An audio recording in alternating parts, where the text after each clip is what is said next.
Portanto, o Lula é o grande câncer da nossa geração. O Lula é o nosso capeta e o Flávio é o nosso Judas.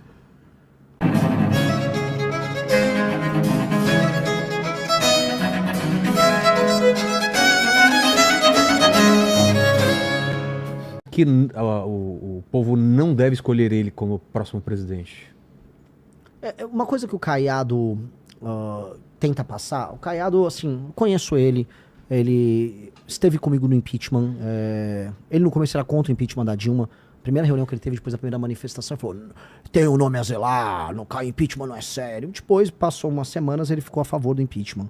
Ele não é uma figura líder, por mais que ele tenha uma postura de autoridade. Acho ele um bom governador, tá? Acho que ele tem qualidades como governador.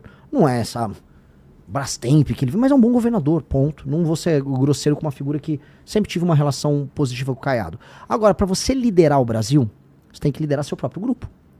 O Caiado é o líder do partido dele? Se o Caiado for agora pegar um avião lá do Goiás, Ronaldo Caiado sai do Goiás, vai ir lá pro Rio de Janeiro e pousar e falar pro Eduardo Paes, do PSD, do partido dele, faça campanha pra mim, ele vai falar, não, eu faço campanha pro Lula. O Paes, ele tá na campanha do Lula. E se ele for pra Bahia, o PSD da Bahia tá com o Jerônimo, tá também no fundo com as esquerdas. Se ele for encontrar o Braide, lá no Maranhão, o partido dele não tá com ele. Se o seu partido não tá com você, como é que você vai querer liderar um país? Como é que você tem uma candidatura? Então, essas coisas, assim, eles tinham que contar pra população. Olha, primeiro eu preciso tentar convencer os membros do meu partido.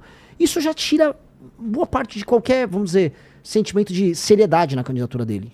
No fundo, pode ser que ele esteja sendo usado, às vezes, de boa vontade, pelo Kassab, que é uma raposa, que tá no governo do Tarcísio e no governo do Lula ao mesmo tempo, pra ficar se posicionando no tabuleiro e conseguir garantir o apoio pra alguém, pra negociar, retirar a candidatura do próprio Caiado.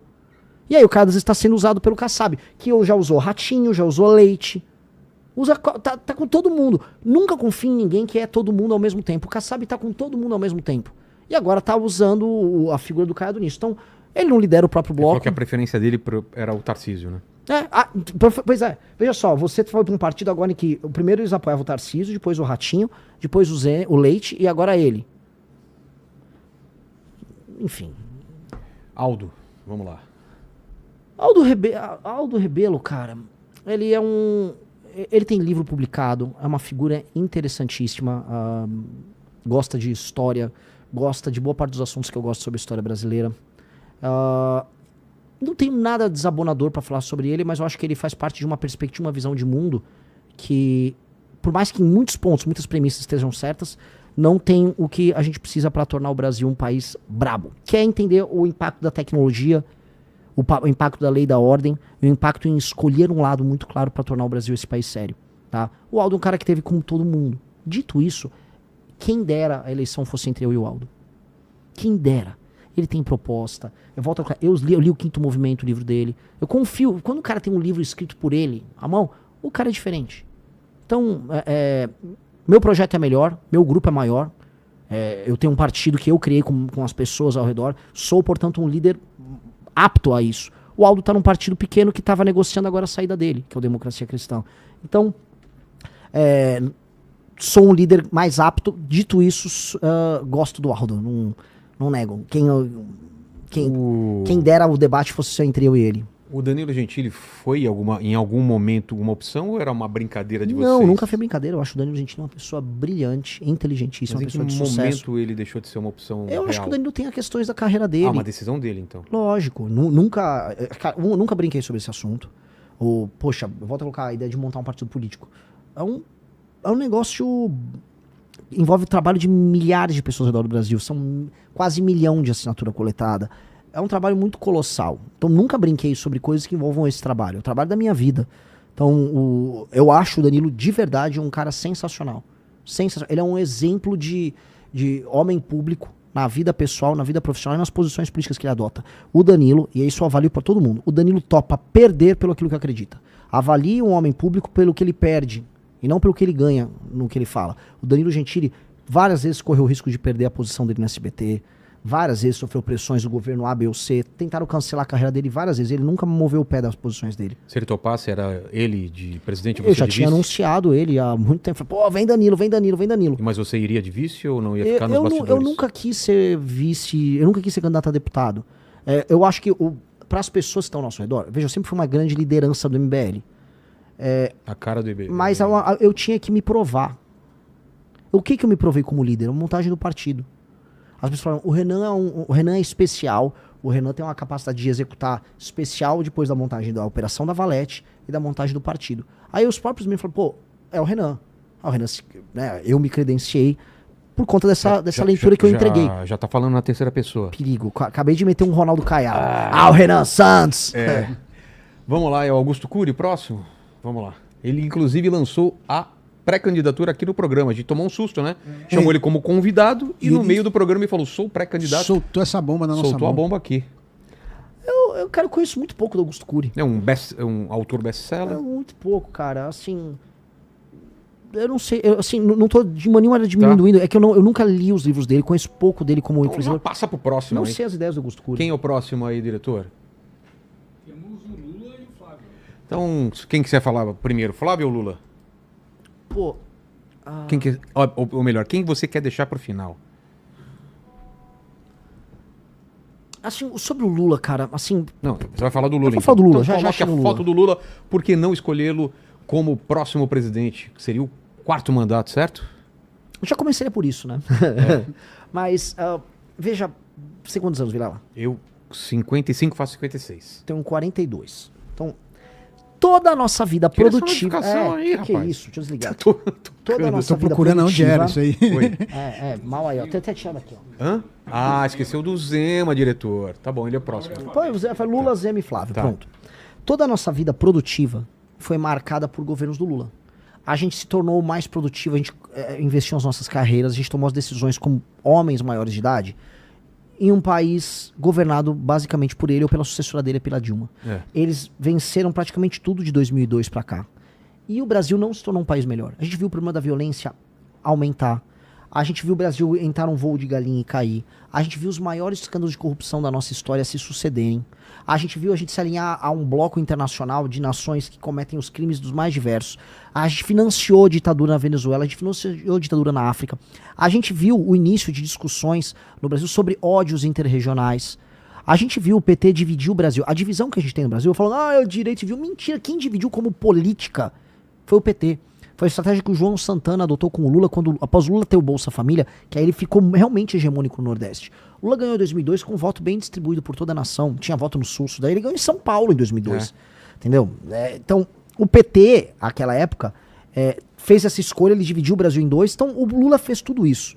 O Brasil não se tornou um país grande. O Brasil se tornou um país que ganhou o apelido de anão diplomático. O Brasil perdeu todas as grandes oportunidades de se tornar uma das grandes nações da história. Se o Brasil tivesse feito as reformas de competitividade que a gente está falando em fazer, que eu comentei hoje num programa, durante o governo Lula nos anos 2000, o Brasil teria estourado, deslanchado. Se previdência, reforma administrativa, se reforma trabalhista, se, vamos dizer, o cuidado com a questão fiscal permitindo que os juros ficassem baixos, tudo isso acontecesse naquela época, o Brasil tinha infraestrutura, empresas se instalavam aqui, tinha complexidade, o mundo era outro. Não foi isso que aconteceu. O Lula vendeu a janta para pagar o almoço, ou seja, ele vendeu o nosso futuro para ele poder comprar os carguinhos dele, ganhar as eleições dele e a sucessora dele, a Dilma. Portanto, o Lula é o grande câncer da nossa geração. O Lula tem que deixar de existir do ponto de vista político. A memória política do Lula tem que ser esquecida. O Lula foi o grande desperdício geracional nosso. E o Lula também representa uma geração, os sonhos da geração dos anos 60, 70 no Brasil, meio de esquerda e tal, que não larga o nosso pé. Não larga, parece que a gente tem que viver o tempo todo o sonho daquela pessoa que assistiu o filme Ainda Estou Aqui, as brigas da ditadura militar, aquelas categorias de pensamento idiotas. O Lula tem que sumir, vai dar pombo pro milho, Lula, vai cuidar da Janja. Já deu, o governo dele cansou, ele mesmo tá cansado. Todo mundo percebe que o Lula já não consegue raciocinar direito, ele tá cansado, ele tá sem energia. Esse homem sem energia, deprimido, cansado, que já não sabe qual é o projeto dele do Brasil, tanto que qual é a proposta dele? Pé de meia, vou te dar uma graninha pra você ir pra aula. Ir pra aula é obrigação. Vou te dar um botijão de gás. Vou te dar energia elétrica. É isso o projeto de Brasil do PT? Então o cara começa, né? A esperança, né? 2002, Lula ganhou. A esperança do operário que não sei o quê. Acelera a fita, chegamos em 2026, eu vou te dar um botijão de gás. Calma, que país é esse? Que país desgraçado ele entrega que as pessoas estão comemorando que ele agora vai distribuir botijão de gás. Então, pô, é um projeto falido. O Lula tem que ser... Eu podia falar da corrupção do Lula, podia falar de tudo. Eu vou falar só de uma coisa. O projeto dele é essencialmente falido. E ele entregou uma geração inteira destruída. Não à toa que ele pegou um Brasil que hoje boa parte das pessoas vivem de assistencialismo. Ele pegou um país que ainda recebia um restinho de imigrante. Hoje o país exporta pessoas pro resto do mundo. Um país em que as facções criminosas ficaram poderosas. O Lula acabou com a nossa geração. É isso. A nossa geração no Brasil é uma geração que será para sempre marcada por ter sido a geração que foi destruída pelo Lula. Tem chance dele desistir? Se a direita estiver muito à frente, Tem. Você acha que ele corre o risco de perder e fala, putz, eu não vou terminar minha biografia assim? Tem. E aí mas ele não criou um sucessor, e aí? Mas aí, cara, ele bota no segundo turno, talvez, um Haddad ou um Camilo, talvez. Porque eu acho assim, pra quem rodou no Ceará, Maranhão, saiu até pesquisa Metrópolis que eu tava roubando o voto deles no Nordeste. Essa é a matéria do Metrópolis, desculpa. Os filhos do eleitor do Lula no Nordeste não gostam do Lula. Os filhos do eleitor do Lula no Nordeste querem uma vida que vá além do vou receber uma bolsa, e o prefeito da cidade vai fazer um negocinho aqui e o Lula gosta da gente. As pessoas querem mais do que isso.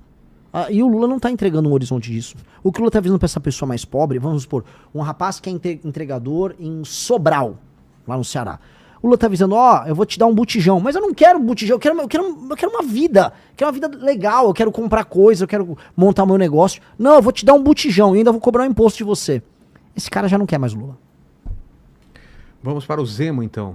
Por que não escolher o Zema como próximo presidente? Como eu te disse, é muito parecido com o Caiado no sentido de que ele não tem nenhum partido que de fato endossa ele. A maior parte dos candidatos a deputado do Novo ficam divulgando o Flávio. Você acha que corre o risco dele ser o vice do Flávio? É o que ele ficou tentando. Quem quer ser... Cara, quem quer ser presidente tem que pegar uma baita de uma bucha. Uma bucha gigantesca. Quero ser vice do Flávio. Pô, assim, lidere teu time, seja o líder inspirador que vai pegar então o Partido Novo e pegue todos os seus pré-candidatos ao governo e faça endossar publicamente. E comece a entender que assim, você não é a alternativa 2 ao Flávio. Todos nós, eu, Zema, Caiado, teremos que arrancar voto do Flávio, que são as pessoas que são conservadoras, que foram enganadas por anos pela família Bolsonaro. E aí ele fica falando em ser vice? Vice? Por que adianta denunciar o STF se o cara que faz o acordo com o STF pra beneficiar o Banco Master, que é o Flávio, é tratado por ele como um cara normal? Não dá, cara. Não dá. Isso não dá. E assim, agora tirando isso, pelo menos ele é um cara que teve coragem lá de falar dos caras do STF. Isso conta. Isso conta. Gostaria de... Já falei o Zema, Caiado, já falei em outras entrevistas. Poderia compor um grupo com a gente lá numa gestão minha? Entendi. De forma clara. Por mais que eu não concorde com a postura e acho que quando eu tive com o MBL sozinho apontando os erros do governo Bolsonaro, eles não tiveram coragem de apontar. Não tiveram... Pô, quando o Bolsonaro destruiu a Lava Jato e permitiu que o Lula fosse solto, a gente apanhou sozinho. Por mais que tudo isso, não acho que ele é uma pessoa do mal. Mesmo, de maneira alguma. E finalizando, Flávio Bolsonaro. Por que não escolhê-lo? Eu já falei pra muita gente, o Lula, se a gente fosse fazer uma leitura, quase bíblica da coisa. O Flávio é o nosso Judas, o Lula é o nosso capeta. Assim mesmo? Capeta e Judas? Se você fizer uma leitura muito simples. Mas o Lula é o nosso inimigo natural. É o cara que não é Jesus, não, né? Graças a Deus, não. Nem posso. Pelo amor de Deus. Eu sou apenas um homem olhando ali, né, a traição da causa e o inimigo direto. Tentando E se organizando para não ser refém do traidor. O Flávio é, por excelência, o traidor. O Flávio é um cara que, enquanto eu tava lutando pelo impeachment da Dilma Rousseff, ele tava ganhando dinheiro lá com a Copenhagen, né? Ele tava fazendo as coisas que ele fazia no gabinete dele, que a gente sabe que é, porque ele mandou parar a operação. Primeiro, ele anulou as provas do COAF, obtendo uma decisão com o Dias Toffoli. Vai ver se o Flávio fala mal do Dias Toffoli. E depois, praticamente obtendo um foro especial para cuidar do caso dele, que era um caso que envolvia alergia, ou seja, se livrando com a ajuda do STF, com uma decisão do Gilmar Mendes. Vai ver se ele fala mal do Gilmar Mendes. O Gilmar Mendes, que teve um irmão dele apoiado pelo pai dele, o Jair, quando concorreu para prefeito no Mato Grosso. Aí, ajuda a destruir a Operação Lava Jato através da CPI, do enterro da CPI da Lava Toga. apoia a maior parte das nomeações dos ministros do STF ligados ao petismo agora. O primeiro foi o Zanin. Fez o que fez agora na CPI do Banco Master. Quando tem votações polêmicas, se ausenta. Agora teve a votação da misoginia. É um negócio assim, não, eu não quero perder voto, então eu vou votar a favor do PL e da misoginia. Que diabo de líder é esse? Ele tá sempre traindo o eleitor dele. O cara é uma máquina de trair. Só que eu acho, vou ser sincero, Vilela, eu acho que ele nem percebe. Eu acho que o Flávio trai e ele nem percebe. Porque eu acho que o Flávio é muito burro. Eu acho que o Flávio é muito burro. Por que você acha que ele foi escolhido? Ele não era a primeira Porque opção. ele é filho, né? Porque ele tem a marca. O Tarcísio e a Michele. Não, pera, o Tarcísio não é da família Bolsonaro. Sim. Aí eles não iriam abrir fora da Fazia da sentido? Pra eles? Pra família? Eu vou botar um cara que não é da família, aí esse cara leva o meu voto e me deixa aqui de escanteio. A família Bolsonaro, é o Jair Renan, que não é... E o Carluxo, que não são pessoas bem do ponto de vista... Que não estão bem do ponto de vista cognitivo. Eu não vou ficar falando tanto dos caras.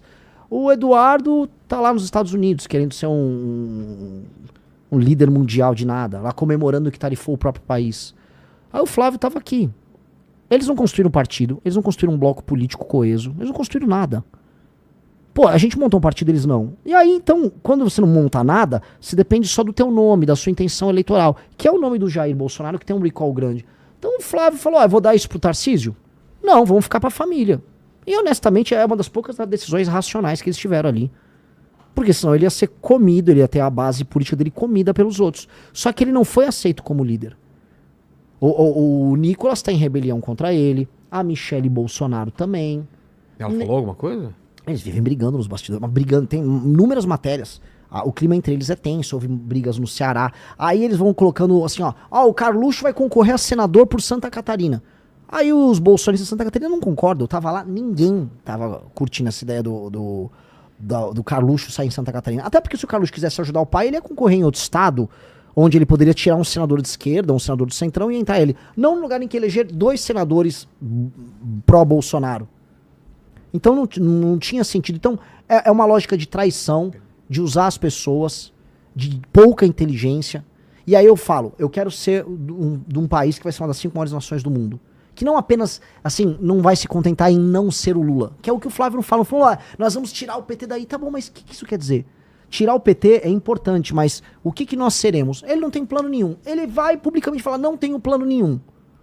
Te trai o tempo todo, te traiu semana passada pela destruição da CPI do Banco Master. E aí não confia que ele tem um plano? Nem ele tem um plano. Ele avisou, eu não tenho um plano. Ele avisou em todos os lugares, não vou falar nenhuma proposta. Pô, um cara que nem tem coragem de falar que tem a proposta, não pode ser pré-candidato. Não pode, cara. Isso é uma não candidatura. Por isso que ele dança. Ele fica lá dançando. Igual um mongolão. Tô dançando. Vai no evento e fica dançando lá. Fala alguma coisa, meu irmão. Fala uma proposta. Para de dançar. É isso.